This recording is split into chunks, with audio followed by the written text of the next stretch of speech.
Ajo I hodhi ujë të ftohtë dhe bërtiti, di që këtu, lypës. Të gjithë qeshen me poshtërimin, por të nesërmen zbuluan kush ishte ai në të vërtetë. E vërteta preku zemrat dhe I bëri të gjithë të rimendonin qëndrimet e tyre. Ishte një mëngjes I së martës kur Benedito u ndal përballë ndërtesës me pasqyra me 40 kate, që ngrihej si një gjigant prej xhami dhe çeliku në qendrën financiare të qytetit. Tabela e artë në hyrje shkëlqente në diell. Korporata Excelence. Për sosmëri në rezultate. Ai rregulloi këmishën e vjetër me kuadrate, kontrolloi nëse dokumentet ishin ende në xhepin e xhinseve të konsumuara dhe mori frymë thellë para se të shtynte derën rrotulluese. Kontrasti ishte I menjëhershëm dhe I ashpër. Salla e korporatës dukej sikur kishte dalë nga një revistë arkitekture, dysheme prej mermeri italian e lëmuar si pasqyrë, llambadar kristali që kushtonin sa një shtëpi e thjeshtë dhe ajo erë lëkure të shtrenjtë e parfumesh të importuara që mbushte ajrin e kondicionuar. Punonjës të veshur në mënyrë të përsosur lëviznin me nxitim, me tableta në duar dhe duke folur në telefon me zëra të ulët e profesionistë. Benedito ishte mbi 60 vjeç, me flokë të thinjura pak të çrregullta dhe me atë thjeshtësinë e dikujt që kur nuk kishte pasur nevojë të shtirej. Çizmet prej lëkure ishin të pastra, por dukshëm të vjetra. Xhinset kishin një armë të vogël në gjuhë. Këmisha, edhe pse e hekurosur, ishte zbehur nga koha. Në xhepin e përparë mbante një fotografi të vogël të palosur që e prekte her pas here si një amulet. Kur ju afrua recepcionit, ndryshimi I atmosferës ishte I menjëhershëm.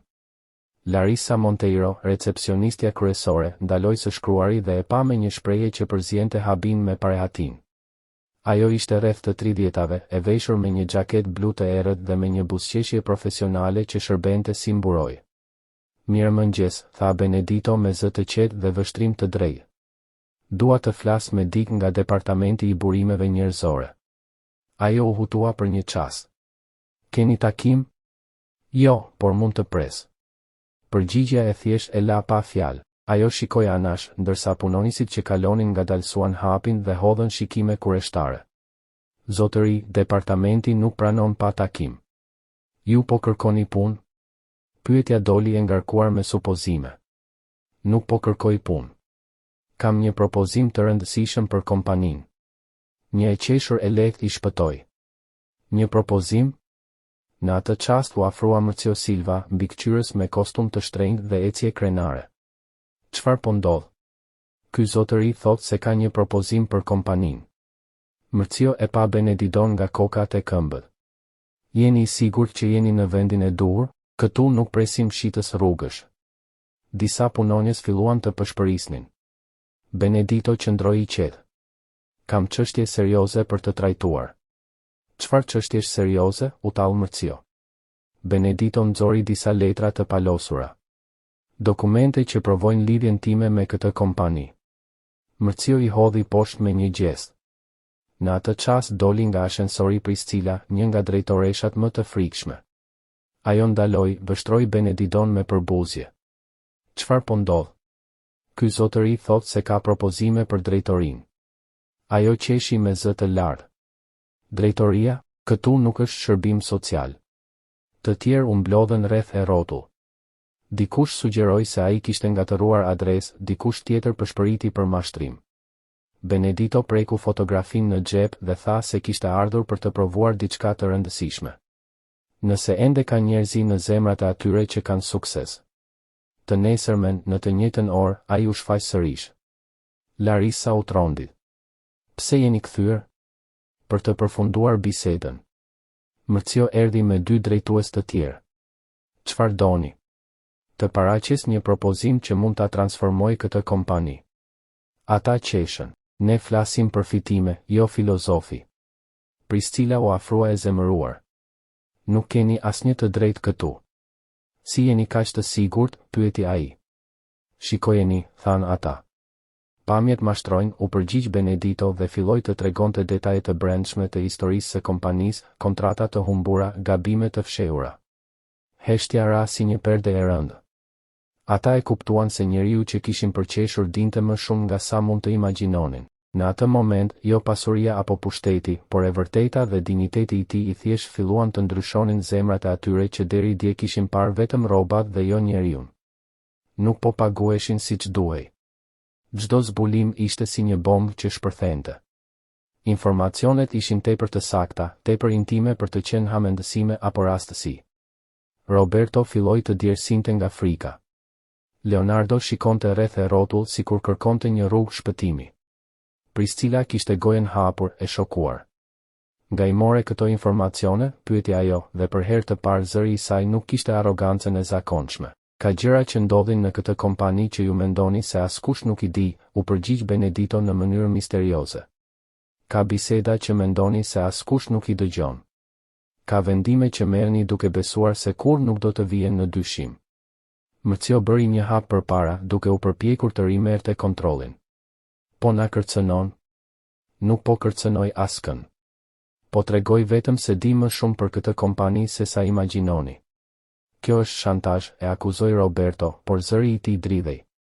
Shantazh do të ishte sikur të kërkoja para apo favore. Unë dua vetëm një gjë, të më dëgjoni me respekt. Priscilla u përpoq të ruante autoritetin, por zëri i saj nuk kishte më të njëjtën forcë. Edhe nëse i ke këto informacione, kjo nuk ndryshon faktin që nuk i përket këtij vendi. Kush vendos se ku i përkas? Pyeti Benedito. Ju? Në bazë të çfarë?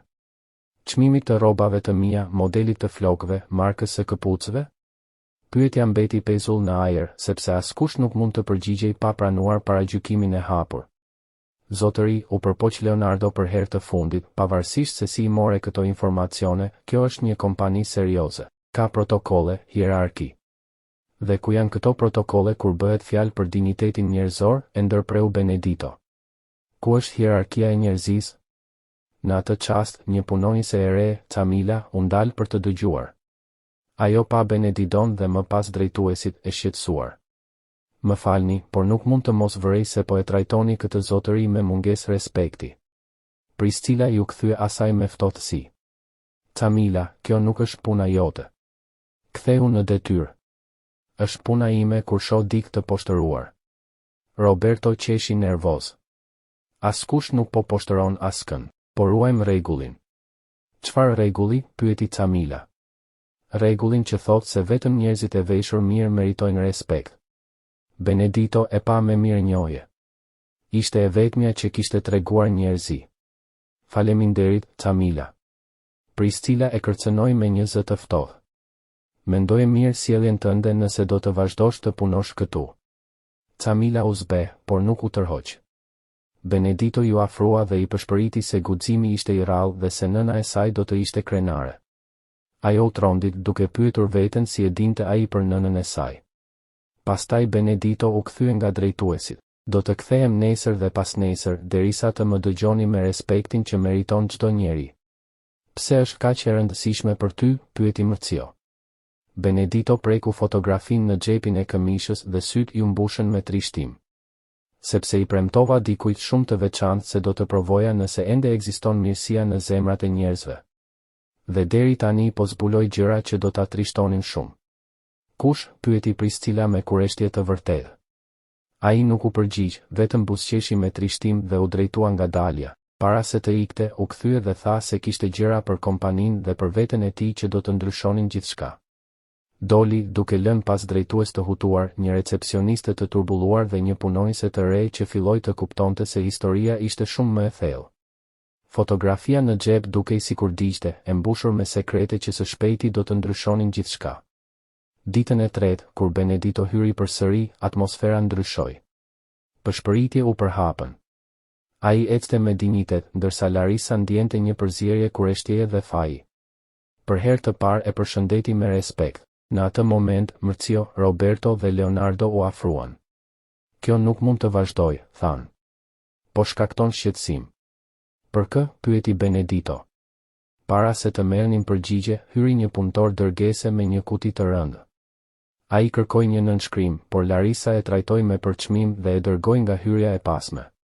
Fytyra e tij u mbush me turp. Benedito e thirri dhe e ndihmoi të mbante kutin. Të dy shkuan drejt ashensorit. Drejtuesit mbetën të shtangur. Pas pak, Benedito u kthye dhe shpjegoi se e kishte ndihmuar dhe i kishte paguar drekën. Pse e bëre? Pyeti Mërcio. Sepse gruaja ime më mësoi se pasuria e vërtet është mënyra si i trajtojmë ata që nuk mund të na japin asgjë. Ai nxori fotografinë e Helenës, një infermiere vullnetare që kishte ndihmuar gjithë jetën të varfrit.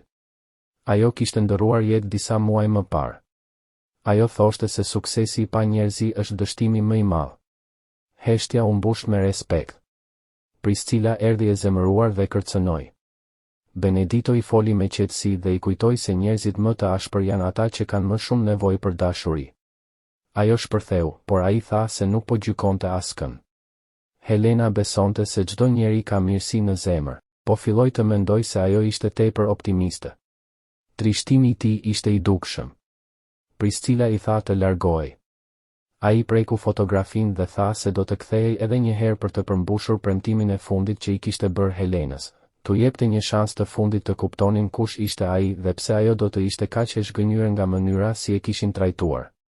Ata e trajtuan kështu dhe ai u largua, duke lënë pas një grup njerëzish që, për herë të parë pas disa ditësh, filluan të pyesnin veten nëse nuk kishte diçka shumë të gabuar në gjithë atë situatë. Fotografia e Helenës dukej sikur jehonte në sallën e boshatisur, duke mbartur premtimin e zbulimeve që do të ndryshonin gjithçka. Dita e katërt filloi ndryshe. Kur Benedito kaloi dyert rrotulluese të korporatës Excellence, salla ishte më e mbushur se zakonisht. Po zhvilloi një takim I rëndësishëm dhe klient nga kompani të ndryshme partnere qarkullonin nëpër ambient. Kontrasti mes thjeshtësisë së tij dhe elegancës së të pranishmëve nuk kishte qenë kurrë kaq I dukshëm. Larissa e pa dhe menjëherë ngriti telefonin, jo më për të thirrur sigurinë, por për të njoftuar Mërcion. Diçka kishte ndryshuar në shprehjen e saj. Gjatë ditëve të fundit, Benedito kishte pushuar se qeni thjesht një bezdi dhe ishte shndërruar në një mister që e trazonte në një mënyrë tjetër. Ai erdhi, tha ajo në telefon. Dhe sot ka shumë njerëz të rëndësishëm këtu. Benedito ju afrua recepcionit, por këtë herë nuk kërkoi të fliste me drejtorinë. Thjesht qëndroi aty duke vëzhguar lëvizjen. Sytë e tij kalonin mbi çdo fytyrë, çdo gjest, çdo ndërveprim, sikur po bënte një vlerësim të fundit për diçka shumë të rëndësishme. Zotëri Benedito, tha Larissa me hezitim, ndoshta sot nuk është dita më e përshtatshme. Ka një takim të madh. Ai e pa me ata sy të lodhur që mbartnin peshën e një zhgënjimi të thellë. E di. Pikërisht për këtë e zgjodha sot. Para se ajo të mund të pyeste çfarë donte të thoshte me këtë, u shfaqen Mërcio, Roberto dhe Leonardo, të shqetësuar nga prania e tij në një ditë kaq të rëndësishme. Zotëri, tha Mërcio me zë të ulët. Sot vërtet nuk mund të vazhdoj kështu. Kemi klient shumë të rëndësishëm këtu. Ju lutemi, kuptoni situatën tonë. E kuptoj shumë mirë, u përgjigj Benedito qetësisht. Situata juaj gjithmonë ka qenë më e rëndësishme se dinjiteti im. Kjo fjali ra si një shuplak për 3 drejtuesit. Roberto pa rreth e rrotull nervoz, duke vërejtur disa klientë që po I kushtonin vëmendje bisedës. Nuk duam të jemi të pasjellshëm, përshpëriti Leonardo. Por prania juaj sot mund të dëmtoj marrëveshje të rëndësishme. Nëse prania ime ju ka shqetësuar këto ditë, tha Benedito me një zë të ulët por të mbushur me autoritet, sot do të zbuloni pse. Në atë çast, një grup biznesmenësh të veshur me elegancë kaloi pranë recepcionit. Njëri prej tyre, Dr. Henrique Moraes, drejtori I një prej kompanive më të mëdha të ndërtimit në vend, u ndal kur pa Benediton. Më falni, tha ai duke ju afruar. Më dukeni I njohur. A jemi takuar më parë? Është e mundur, u përgjigj Benedito. Kam punuar për shumë vite në botën e biznesit. Mërcio gati u mby. Roberto dhe Leonardo u pan të tmerruar. Njeriu që kishin trajtuar si një lypës po thoshte se kishte punuar në fushën e biznesit. Në çfarë fushë saktësisht, pyeti doktori me interes të sinqert. Në themelimin dhe drejtimin e kompanive, u përgjigj Benedito thjesht. Heshtja që pasoi ishte e rëndë. Mërcio ndjeu gjakun t'i ngrinte në kokë. Roberto filloi të djersinte. Leonardo u zbe. Interesante, vazhdoi doktori. Me çfarë lloj kompanish keni punuar? Para se Benedito të mund të përgjigjej, nga ashensori doli Priscilla si një stuj. Ajo kishte parë grumbullimin nga lart dhe kishte zbritur për t'i dhënë fund asaj situate që zgjaste prej ditësh. Çfarë po ndodh këtu? Pyeti ajo, duke u përpjekur të ruante një ton profesional para klientit. Po njihesha me këtë zotëri, tha doktori. Ai tha se punon në botën e biznesit. Biznes? Priscilla e pa Benedidon me përzierje zemërimi dhe mosbesimi. Ky njeri nuk punon në asnjë fushë biznesi. Ai është dikush që po na shqetëson prej ditësh. Po si po ju shqetëson, pyeti doktori, duke rrudhur ballin. Priscilla e kuptoi se ishte futur në një situatë të rrezikshme. Nuk mund të shpjegonte se si e kishin trajtuar Benedidon para një klienti të rëndësishëm. Është një çështje e brendshme, tha ajo, duke u përpjekur të shmangte temën. Benedito e pa dhe në sytë e saj lexoi diçka që e trishtoi thellë. Frikë.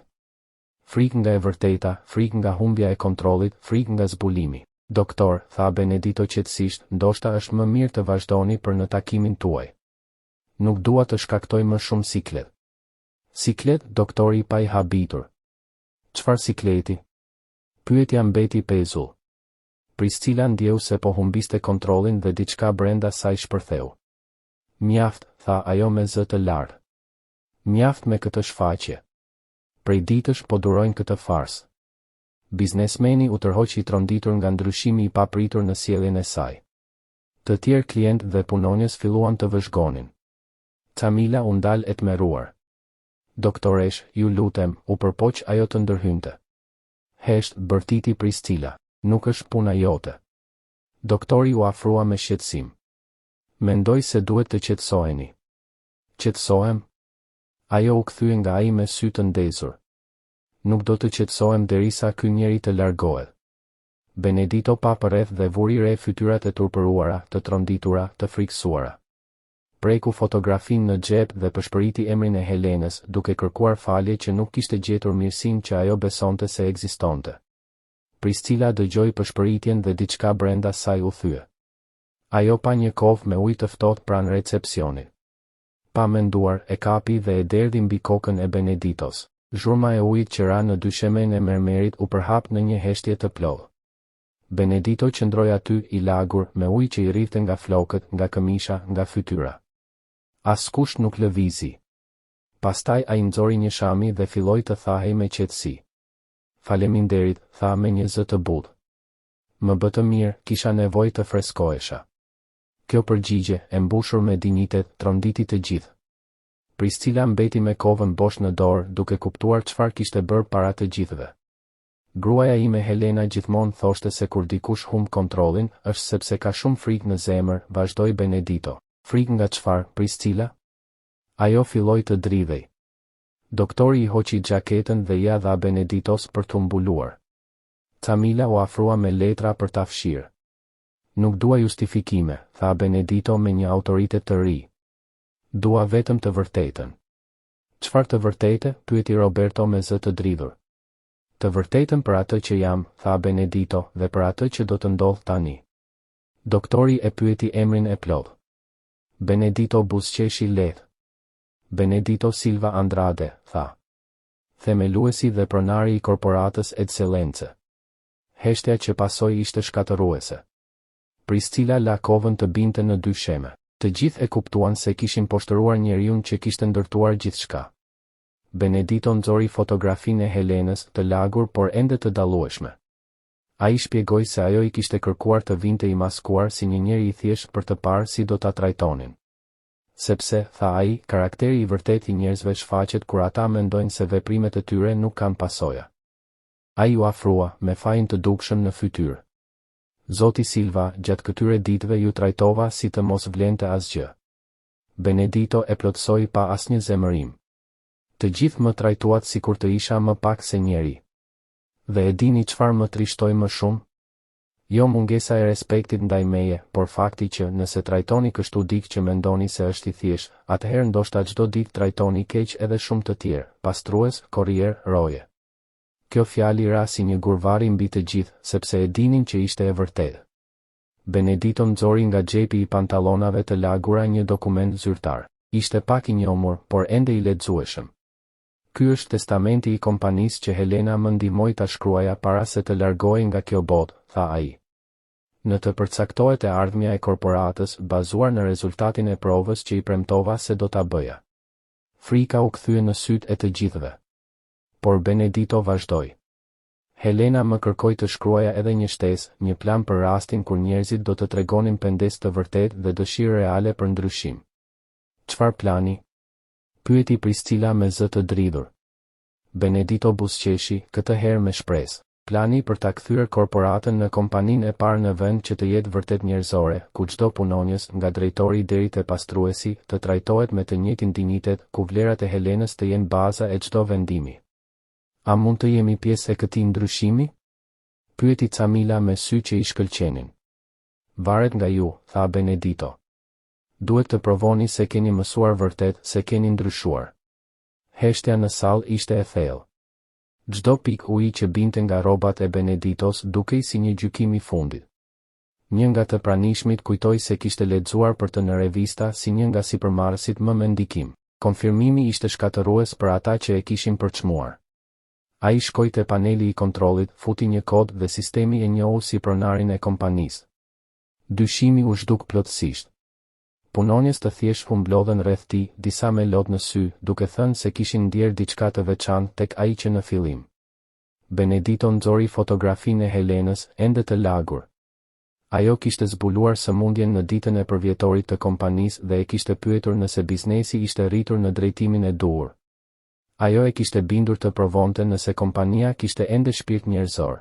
Nëse njerëzit do të trajtonin mirë ata që nuk mund t'u jepnin asgjë në këmbim, atëherë kishte ende shpresë. Helena kishte shkruar disa letra. Një për rastin e suksesit dhe një tjetër për dështimin. Në rast dështimi, ajo sugjeronte mbylljen e kompanisë, sepse një biznes pa shpirt nuk meriton të ekzistojë. Por kishte edhe një letër të tretë për rastin kur njerëzit do të pendoheshin me të vërtetë.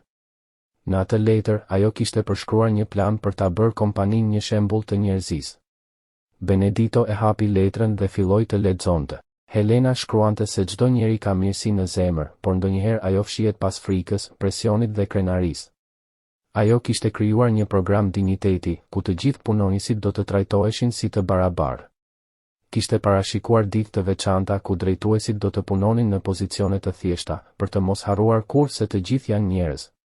Kishte krijuar një fond për të ndihmuar ata që kishin nevojë dhe kishte vendosur rregullin e artë. Para çdo vendimi, pyet veten nëse po e trajton tjetrin ashtu si do të doje të trajtohesh e vetë. Ajo donte edhe një memorial në hyrje të kompanisë për të kujtuar çdo ditë se suksesi i pa njerëzi është dështimi më i madh. Kur Benedito mbaroi së lexuari, salla ishte e mbushur me lot dhe heshtje të respektueshme. Priscilla doli përpara dhe u zotua se do ta zbatonte çdo pikë të planit. Ajo pranoi se kishte humbur kontrollin dhe se ajo sjellje kishte qenë një tradhti ndaj vlerave që Helena kishte mbrojtur.